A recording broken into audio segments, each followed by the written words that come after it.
Nah, di dalam tujuan Nasihatul Aisyah kita juga diingatkan tentang pasal 5 ART terbentuknya putri Islam yang berarti bagi keluarga, bangsa, dan agama menuju terwujudnya masyarakat Islam yang sebenar-benarnya. Ini menjadi tujuan dan menjadi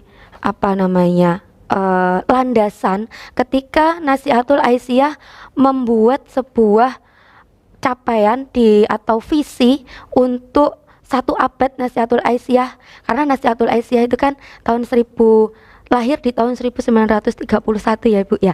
Jadi nanti di tahun 2031 ada visi harapan dari Nasihatul Aisyah.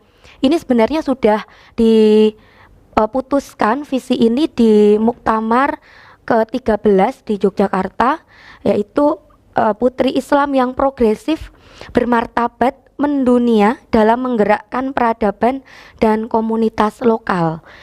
Nah, untuk mencapai ke visi ini, maka tim materi dan kemudian sudah disahkan materi ini di Muktamar 14 kemarin, membuat sebuah capaian-capaian bertahap gitu ya. Jadi mulai dari periode ke periode, harapannya nanti bisa diwujudkan di satu abad Nasihatul Aisyah ini. Nah, karena pada periode saat ini kita di periode 2022-2026,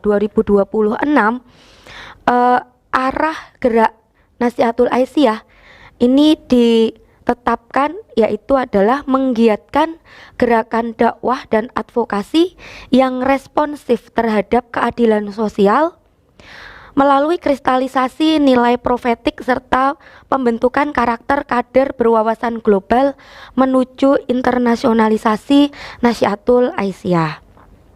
Nah, saya langsung saja, tidak tidak perlu semua ya. Mungkin nanti akan menghabiskan waktu bila semua saya coba untuk menjelaskan. Saya langsung saja bahwa pada capaian tersebut atau di periode ini ada hal-hal yang perlu untuk kita perhatikan, karena ada banyak sekali hal-hal yang menjadi pengaruh bagi perkembangan perempuan dan anak yang menjadi sasaran dari gerakan Nasihatul Aisyah. Yang pertama adalah adanya globalisasi ini telah memberikan dampak yang positif maupun negatif pada perempuan dan kelompok rentan. Nah, ini perlu menjadi perhatian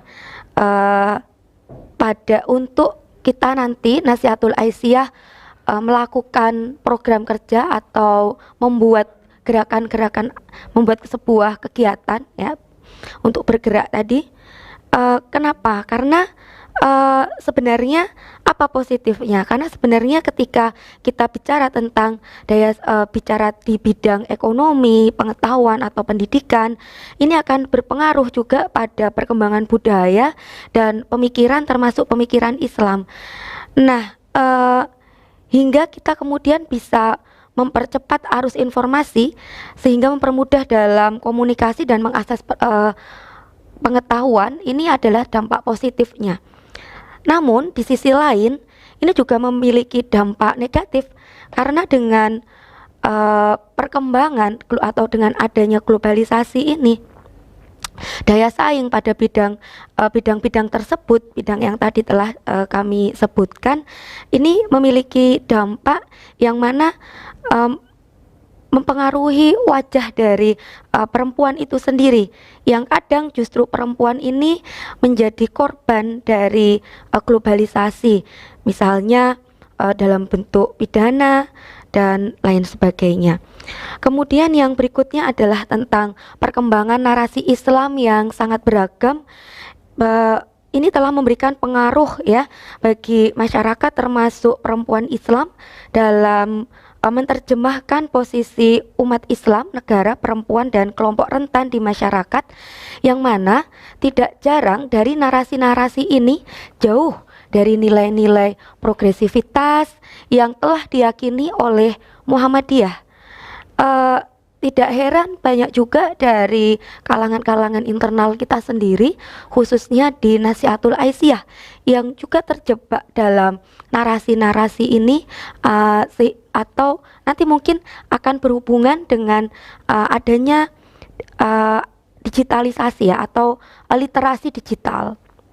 Nah, berikutnya yaitu tentang pembangunan yang masif. Selain memiliki dampak positif, juga tidak sedikit telah menimbulkan berbagai kerusakan lingkungan yang berpengaruh pada kualitas hidup.